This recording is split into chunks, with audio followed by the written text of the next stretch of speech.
Everybody say, praise the Lord! Okay, so unang-una, magpapasalamat ako sa ating buhay na Diyos, sa ating Panginoong Hesukristo, sa matagumpay na ating naangkin, hindi lamang dito sa Davao Congregation, kundi sa lahat ng mga kongregasyon, mga churches ng Holy Place International Ministry, dito man sa Pilipinas at sa labas ng bansa na nag-celebrate sa birthday of our Lord Jesus Christ, at it was successfully celebrated by all of us. Dahil nag-pray tayo, hiningi natin ito sa ating Panginoong Hesukristo, siya ang nagtupad at nagbigay sa atin ng katagumpayan. Praise the Lord! Praise the Lord. Kasi the following day, nag-preach na naman ako for Canada. Christmas celebration. No? Alas 8 ng umaga dito ako nag-preach. October 4. Doon naman October 3, alas 6 ng gabi. So meron silang bisita. Hindi ko na sana i-take up yung facts kasi sila man lang doon. Pero may bisita sila ng mga baguhan. At to God be the glory, before I went to bed for rest at that night, nagtawag sa akin Sister Edith. Sabi niya, Pastor Chit, ang bisita namin dito, blessed na blessed sila. Kasi couple. Maliwanag daw masyado yung mensahe about sa birth of Jesus Christ at lalot na why Christ was born. Masarap daw pala makinig ng binisaya. Kasi nagbinisaya talaga ako. Anyway, exclusive man lang talaga yun sa Canada. Puro man mga Bisaya. Nagbinisaya jud ko. So, to God be the glory. Hindi lang sila, hindi lahat tayo nagtagumpay. Praise the Lord! At lalot na sa buhay ni Sister Delilah, wala siyang ibang hiningi nung siya nag-forward dito at that day na babalik na siya sa paglilingkod, pagsasamba sa ating Panginoong Hesukristo. Praise the Lord! Ganun po ang kaimportante na tayong lahat ay makapagpanatili sa kaligtasan dahil ito yung reason ipinanganak siya. Ngayon, basahin natin gaano kaimportante ang banal na salita ng Diyos na marinig ng mga tao. Lalot na yung mga nalulupaypay, nanghihina at nawala na ng pag-asa sa buhay. Basahin po natin Ezekiel 37:1 hanggang 4. Praise the Lord. The hand of the Lord was upon me and carried me out in the spirit of the Lord and set me down in the midst of the valley which was full of bones and caused me to pass by them round about. And behold, there were very many in the open valley, and lo, they were very dry. And he said unto me, Son of man, can these bones live? And I answered, O Lord God, thou knowest. Again he said unto me, Prophesy upon these bones, and say unto them, O ye dry bones, hear the word of the Lord. Ayan. So, dinala ng Diyos ang kanyang espiritu. Dinala siya doon sa valley. Pinaikot siya doon sa valley at pinakita sa kanya ang maraming dry bones. And it is very dry, sabi doon. Para din siyang drone na overview.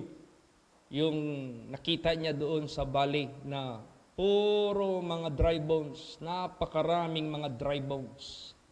Tapos tinanong siya ng Diyos, mabubuhay pa ba itong mga dry bones na ito?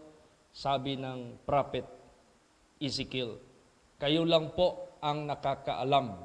At ang sabi ng Diyos, ito ang sabihin mo sa mga buto. Kayo mga tuyo na mga buto, makinig kayo sa salita ng Diyos. Anong magiging resulta kung makinig sila? Basa. Verse 5 and 6. Praise the Lord.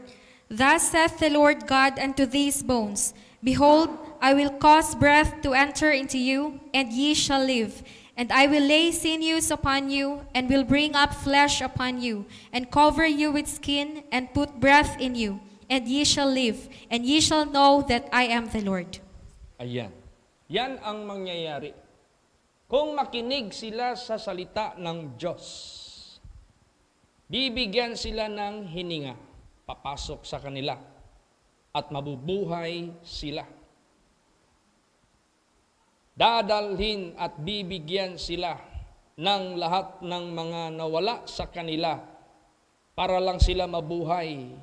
Yung flesh, yung sinews or veins, at balutin sila ng skin at ilagay sa kanila ang hininga at mabubuhay sila at sila makakikilala na ako ang Panginoon.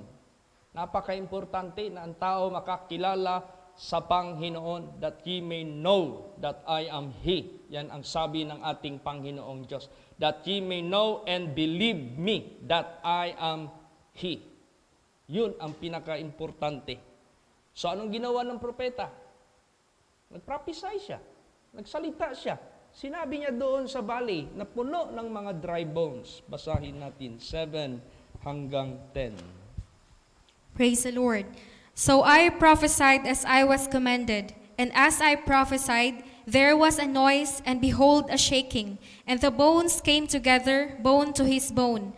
And when I beheld, lo, the sinews and the flesh came up upon them, and the skin covered them above, but there was no breath in them.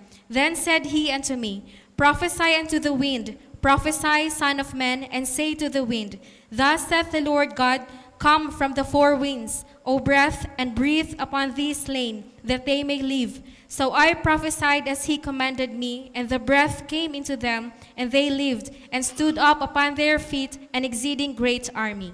Ayan. Praise the Lord. So actually, this is not literal dry bones. Yung pinakita ng Diyos sa kanya, it is like a parable. Pinadescribe lang ng Diyos sa kanya. Pinapicture lang ng Diyos sa kanya what is the real situation. But actually, this is not about literal dry bones, skeletons, or yung mga bungo, hindi po. Ano pala ito? Basa. Verse 11. Praise the Lord. Then he said unto me, Son of man, these bones are the whole house of Israel. Behold, they say, Our bones are dried, and our hope is lost. We are cut off for our parts. Yan, this is the house of Israel. Na nagsasabi sila, our bones are dried and our hope is lost. We are cut off for our parts. So spiritually, itong house of Israel na ito, nawala na ng pag-asa. Nawala na sila sa lakas, pag-asa, kapangyarihan galing sa Diyos, nawala na. Lost, wala talaga. Para na silang mga dry bones na matawag natin na tuyong-tuyo na talaga sila.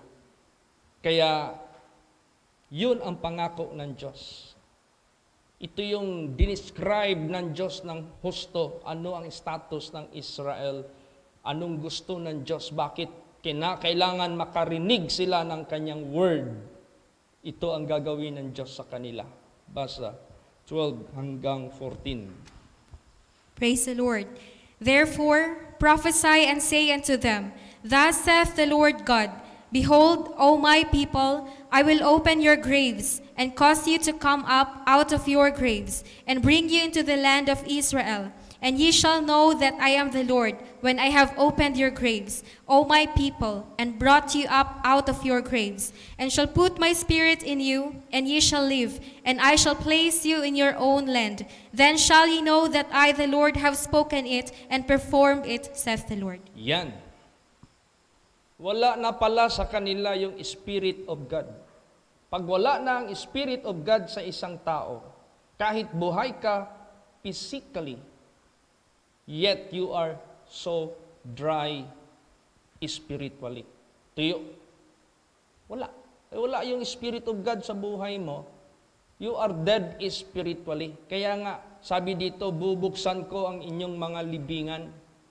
Kasi ang status ng tao, pag wala ka sa Panginoon at ang Panginoon wala sa iyo, you are dead spiritually. So you are like in the grave. Para kang nasa libingan. Pero dahil buhay ka pa, may pagkakataon ka pang mabubuhay uli. At ang kailangan mo lang makarinig sa kanyang boses, makarinig sa kanyang ebanghelyo, banal na salita ng Diyos. At yung nawala sa iyo na Spirit of God, ibabalik niya yan sa iyo. Di ba? Yan ang sinabi diyan.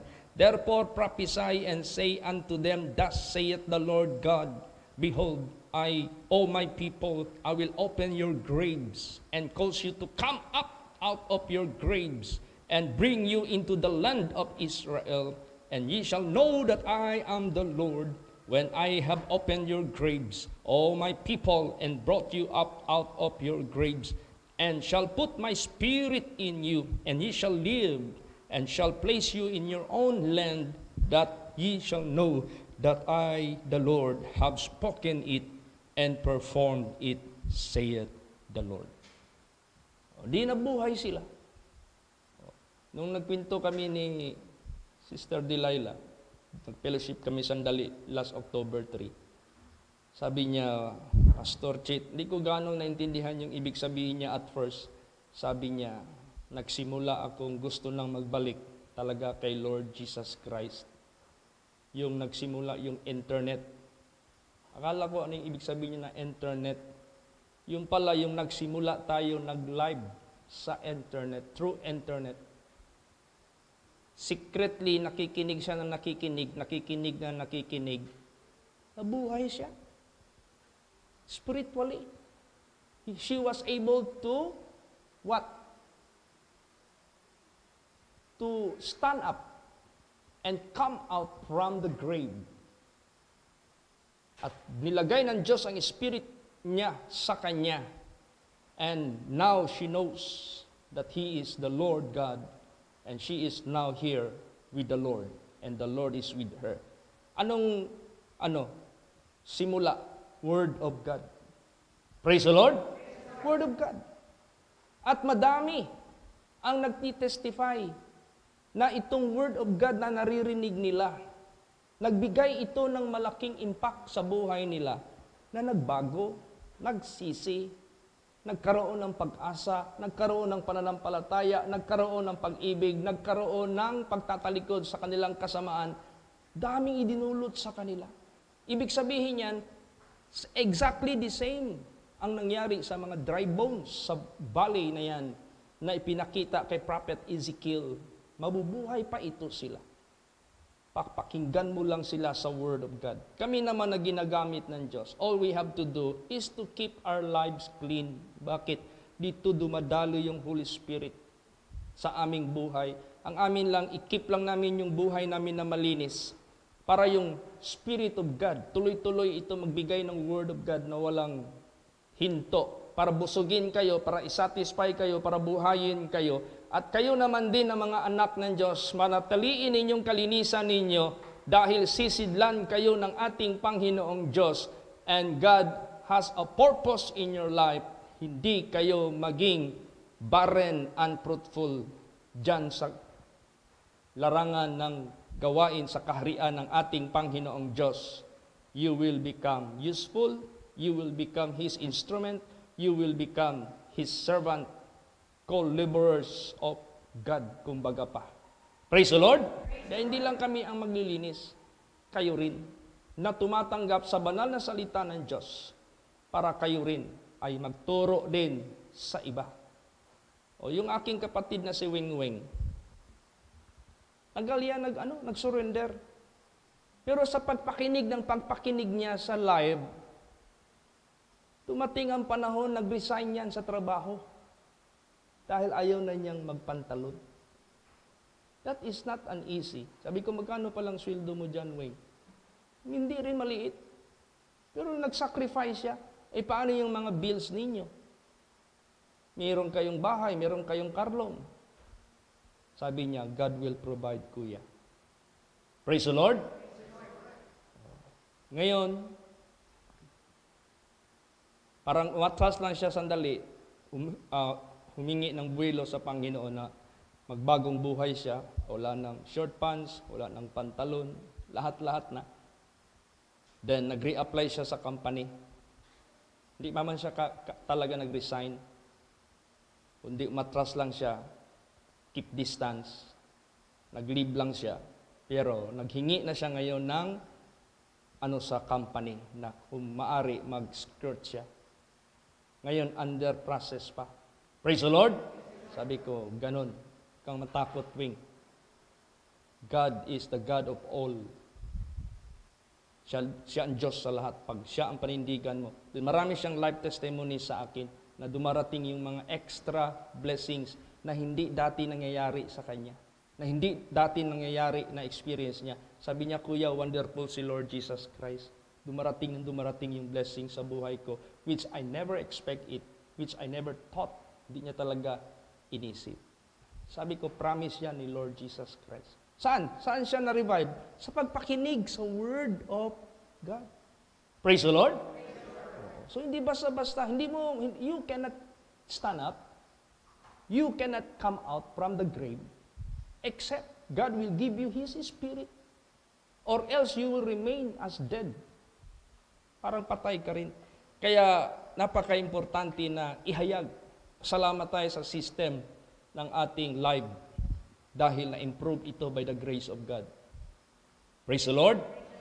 Hindi ko nga akalain yung ating technical na nag-handle dito. Niligtas din niya ni Lord Jesus Christ. Una yung mother niya, si Sister Risa, nasa Canada ngayon. Nag-join din doon sa kongregasyon natin. Nung nandito yan, hindi pa umalis, hindi na yan huminto sa paglilingkod kay Lord Jesus. Isa pala yung anak niya madala. Siya yung inassign ni Lord Jesus sa technical dyan. Eh, meron siyang kunting naintindihan at napag-aralan sa IT. Na-apply niya.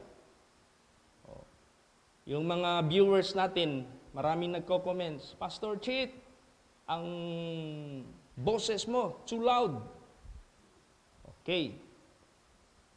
Improve natin yan. Pastor Chit, nag-e-echo yung boses mo.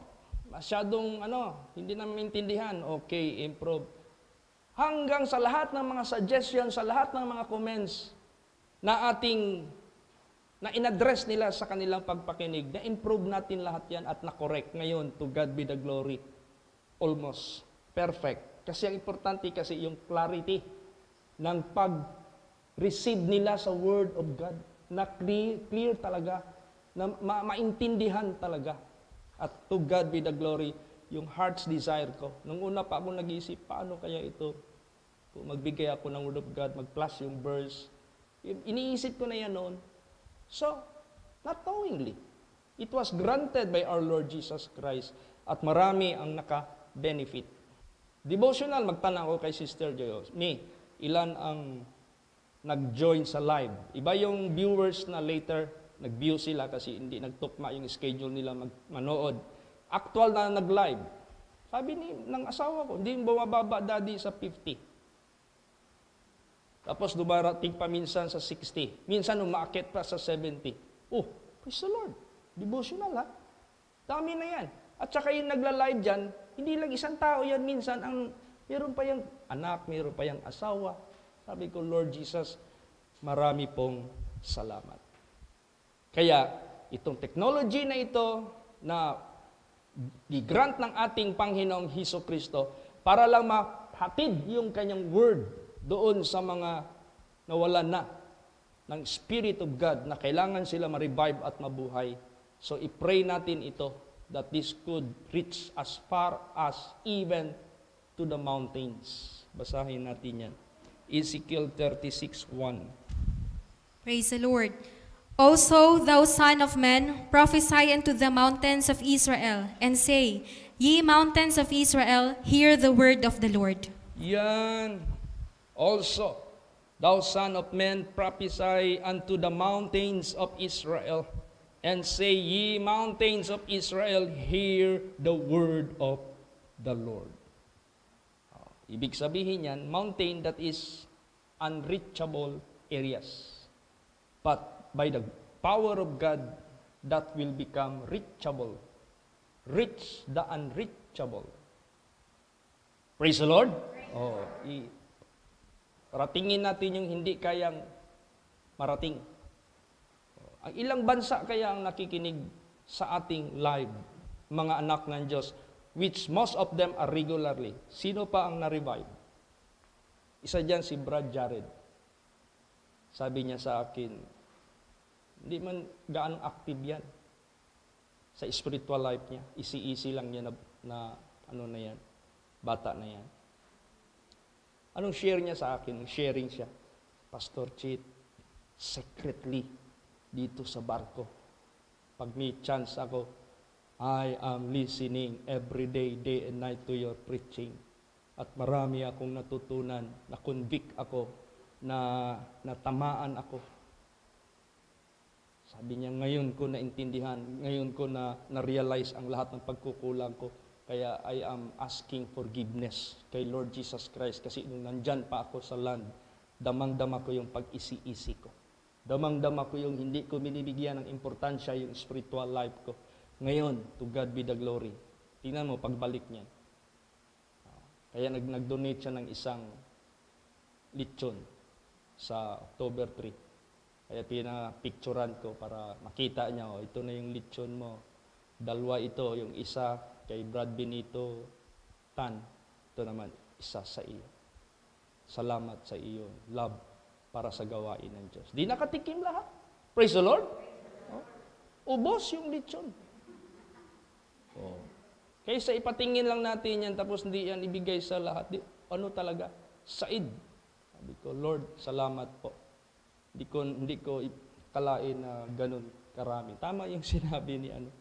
Kaya mayroon din palang advantage na nasa tago tayo. Praise the Lord. In times like this, punta kayo ng downtown. As all Christians there, do you have church every Sunday? No. Close lahat ang mga simbahan. Ang ginagawa niyo, sa bahay na lang kami, nagla-live na lang kami. Wala. Doon ko na-realize, sabi ko, Lord, may purpose pala itong lahat. E nung lumabas ako, habang kumakain na, I tried to go out and nag-glance ako dyan. Halos puno ang parking area natin ng mga vehicles ng mga anak ng Diyos. Sabi ko, wow, this is obvious. Anong obvious? Halatang halata that there are many people that are gathering in this place doing some event. Pero salamat tayo. To God be the glory, nakaraos. Natapos na lang, nakauwi na lang. Everything were done successfully by the grace of God. Praise the Lord! So, ganun po, pasalamat tayo sa ating Panginoon Diyos. Kaya, kailangan pa natin ito i-improve. Kung ano pang pahintulot ni Lord Jesus Christ na marami tayong mabigyan ng Word of God. Marami pang lalabas dyan mula sa grave. Tingnan nyo, darating yan dito. Praise the Lord! Basahin natin yan. Isaiah 26:19. Praise the Lord. Thy dead men shall live, together with my dead body shall they arise.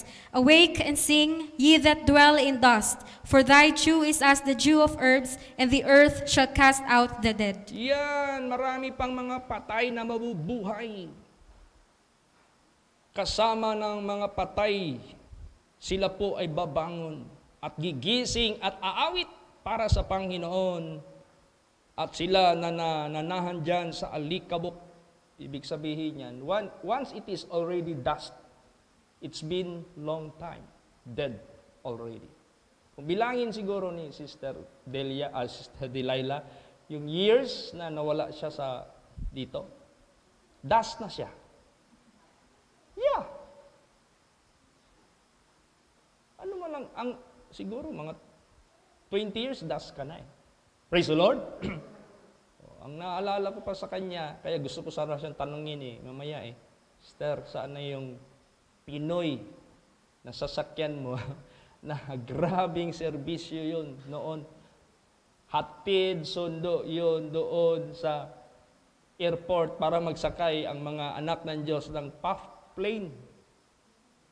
Grabing sakripisyo. Tapos pag hindi natuloy, ibalik niya dito, pakainin na naman niya sa bahay. Hindi basta-basta ang kanyang pag-labor sa Panginoon. Pero to God be the glory. She came out from the grave. She came out from the dust. At nandito na siya, will be singing to the Lord. Praise the Lord. At hindi lang yan siya. Hindi lang si Brother Jared.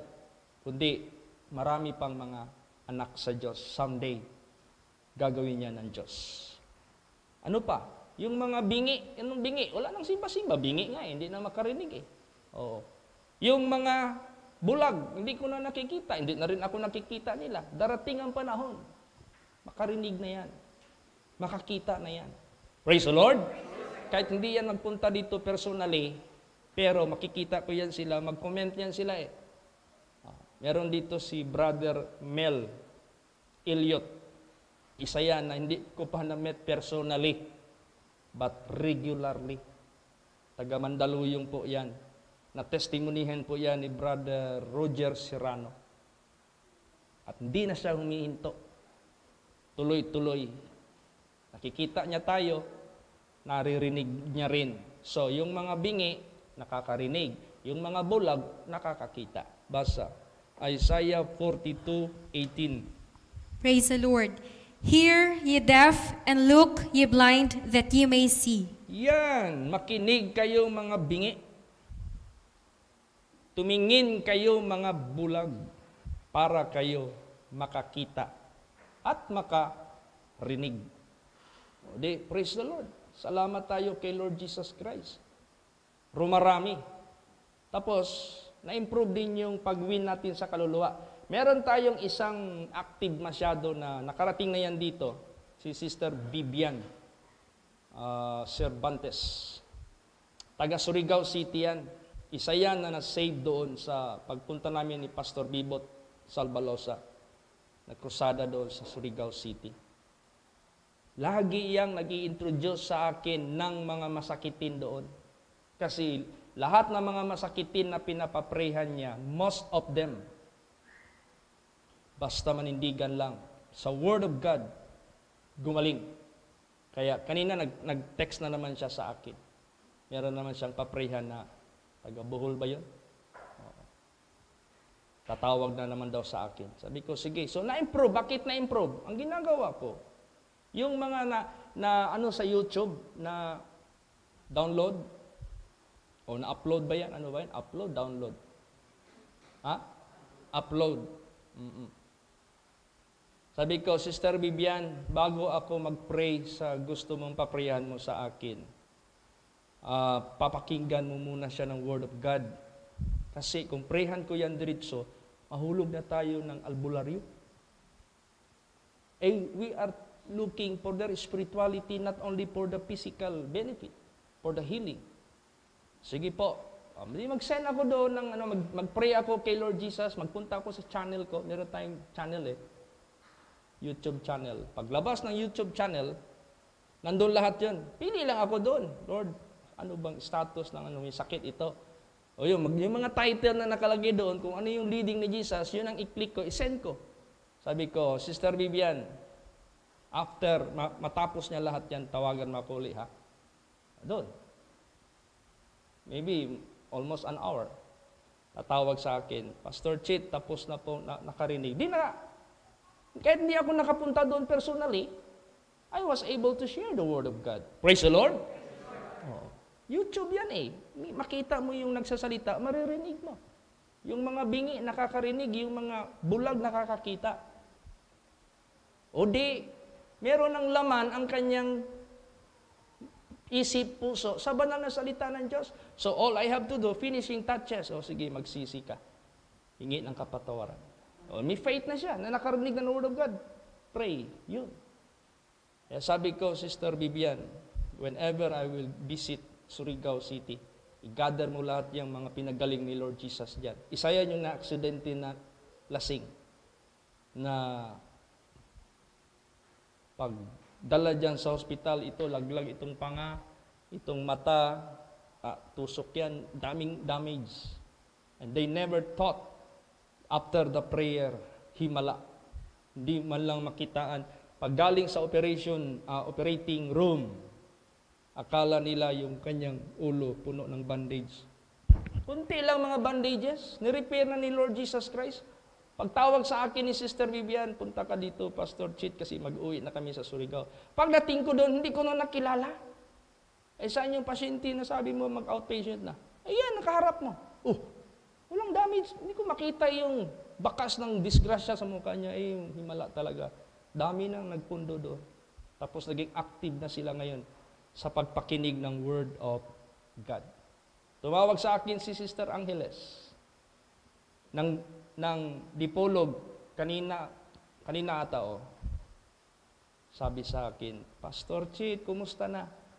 Si Sister Angeles ni bana ni Brother Dudo. Kumusta na? Katong lasinggo, grabing lasinggo. Nako, nang problema ako, Pastor Chit, wala nang magkasya na pantalon tsaka damit ni Dudo. Tumaba ng husto kasi wala nang bisyo.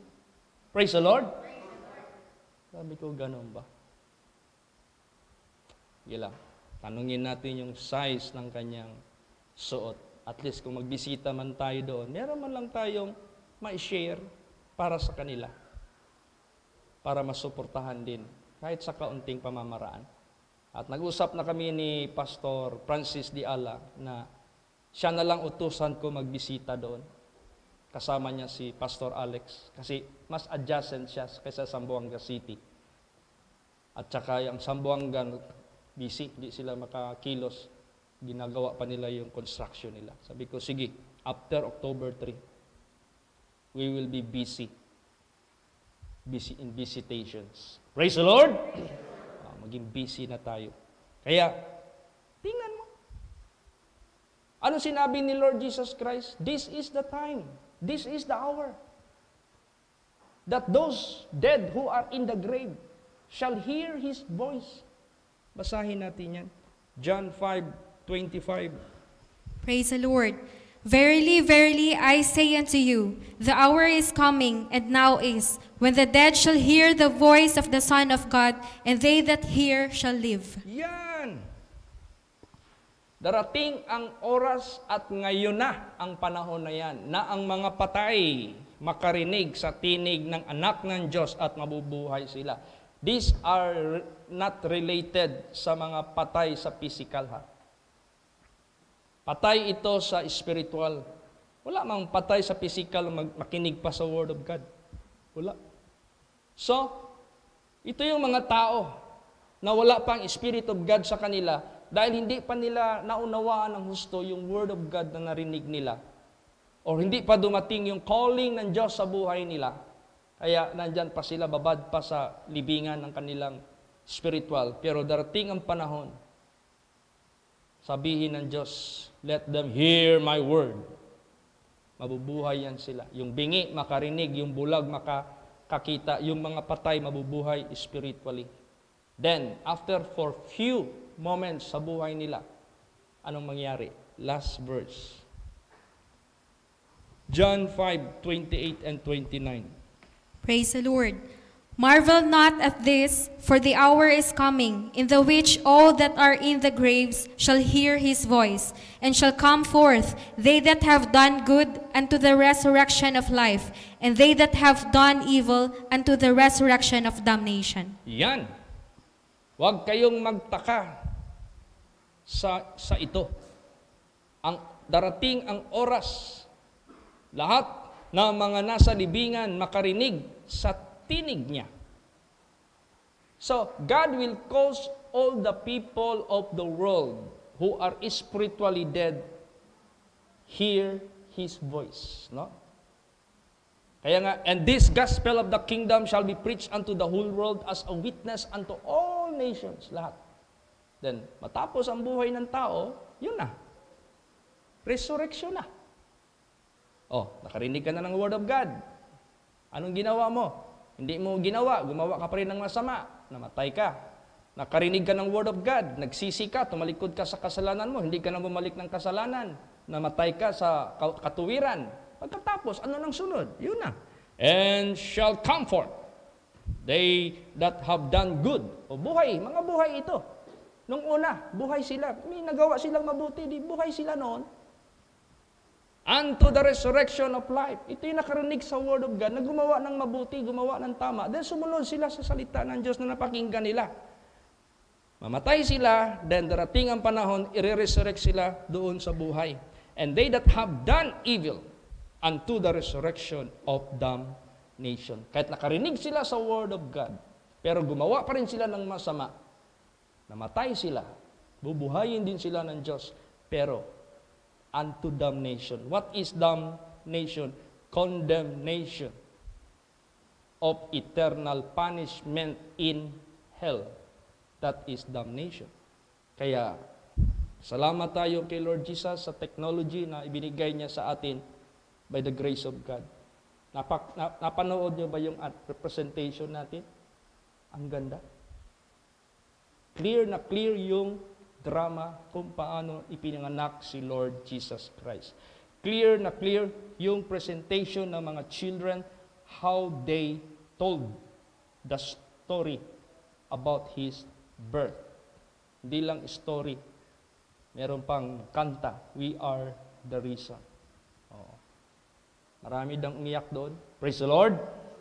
Dahil sa mensahe at yung kumanta na solo doon, umiyak dahil sa lakas ng presensya ng ating Panginoong Hesus-Kristo. So the children are being vessels of God for His use, para sa kagamitan niya.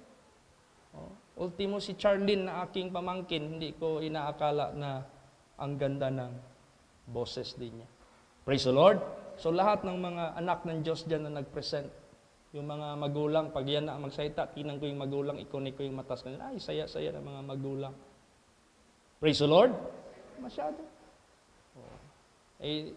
Noon, tayo yung nanonood sa mga bata, si Brad Chris, ako, Sister Emma. Wala nang mga bata, dagko ng mga anak. Alam nga, ipaperpo mo pa tiyan dito sa mga bata. Alam nga, ipaperpo mo pa dyan si Joanna, at saka, wala na. So, ang nanonood ngayon, yung mga younger, sabi ko, Lord, salamat po, na how you preserve us. How you sustain us, generation to generation. At pag nakita ko yung mga post ng mga churches natin, ang saya-saya nila, nako, yung puso ko, sabi ko, Lord, how great Thou art, Lord, na sustain nyo ang mga, tingnan mo yung madsayap. Pag mag-perform na yan sila ng choir, nako, yung span ng width ng kanilang church, halos na yan. Magdating na yan yung point to point, end to end. Ang liliit pa yan nila noon. Isipin na natin kung paano sila na-sustain, na-preserve sa mga activity ng ating mga young people, yung spiritual youth camp. Praise the Lord! Ay kung hindi yan sinustain ng ating Panginoong Jesucristo, can you expect them? Tapos pagtayo ng simbahan doon, most of the young people maghagkot of abaka. Mga young people, voluntarily, bumili ng laptop, bumili ng projector, abaka. So, ibig sabihin yan, sabi ko, salamat po, dahil sinustain nyo lahat ang mga churches. Masayang-masaya ang mga anak ng Diyos. So, to God be the glory, and let us expect there are more dead come to life. Babubuhay pa yan sila. There are more deaf and blind and that can hear and can see sa Word of God. Para darating man ang panahon, tayo, hindi lang natin akalain, nandoon na tayo sa piling ng ating buhay na Diyos. Praise the Lord! So, salamat tayo. Ngayon, prayer meeting, i-pray natin patuloy si Pastor Bebot Salbalosa. Pang-apat na ata na bags of blood ang gitransfuse sa katawan niya. And I believe he's about to be out of the hospital sooner. So i-pray natin ang sakdal. Nung tinawagan ko siya at pinrehan ko siya nung bago pa siya na nakarating doon sa hospital. Lumabas sa bibig niya, Pastor Chit, pray mo ako. Anong i-pray ko sa iyo? Na yung pagkakamali ko kay Lord Jesus, patawarin niya ako at kinorek niya ako. Siya lang nakakaalam what are those. Praise the Lord. Tayo, iba yung holy place na tinuro ng Diyos sa atin dito. Huwag nating gayahin yung denomination, yung paisi-isi lang, pakumpiyansa lang. Iba yung turo ng Diyos sa atin. Kaya the moment God will cause us to speak His words before this multiple of groups, organizations, religion, organization, private or public or government, basta ikaw na magsalita sa Word of God, basta tayuan mo lang yung kabanalan na itinuro ng Diyos sa atin, gagamitin ka talaga. Tumawag sa akin si Pastor Alan. Pastor Chit, i-pray mo ako. Bakit? Imbitado ako sa Manay Municipality. Ano yung invitation na yan? They will cause me, or they invited me to speak His word. Uy, how come? Sino invite sa'yo? Yung mayor. Yun. Sige, suportahan kita ng prayer. Pag-schedule. Nahayag niya ang Word of God. Binigyan siya ng few minutes, pero compact yung nabigay niya ng Word of God. Sabi niya, wala akong kinikilingan na partido dito kasi eleksyon na eh. Ang gusto lang ng ating Panginoong Diyos, magpakatino, magpakabuti tayo na magserbisyo sa tao at lalo't na sa Panginoong Diyos. So, he spoke the Word of God with boldness by the grace of. Sino magkakala kay Pastor Alan? Praise the Lord? Oo. Sabi ko, salamat. Then, marami pang mga pastors who are also engaged to speak His Word. Kaya, importante, mas maraming, the more people could listen His words, the better. Mas mabuti. Kaya, yung mga anak ng Diyos natin, nagsishare sila sa mga kaibigan nila. Pastor Chit, I shared your video sa YouTube sa aking kaibigan. And now, she or he is listening to you regularly. Tingnan mo. Nag-ano na siya, nagsanga-sanga na by the grace of God. Praise the Lord! Kaya, ganon ka-importante. Marami pang mga dry bones nakikita ang Diyos na dapat silang buhayin by the Word of God. So, support me in your prayers. Suportahan niyo ako. Lalo akong pagtibayin ni Jesus, bigyan ng wisdom, knowledge, and understanding. At salamat din ako na nakarecover ako sa aking matinding pagsubok sa physical ko. Kala ko hindi na ako magkalaman. Mabuti na lang medyo magtingin ako sa salamin. Sabi ko, salamat. Nagkalaman-laman na yung mukha ko. Sabi ko, Lord Jesus, hindi pa pala ako kukunin mo. Kasi na-improve eh. Praise the Lord. Tatagal pa pala ako, Lord Jesus. So, salamat po sa mga prayers ninyo. Kaya, continue to pray for me and to pray for all of us para marami pa tayong madala dyan kay Lord Jesus Christ. Praise the Lord! Magsitayo po ang lahat.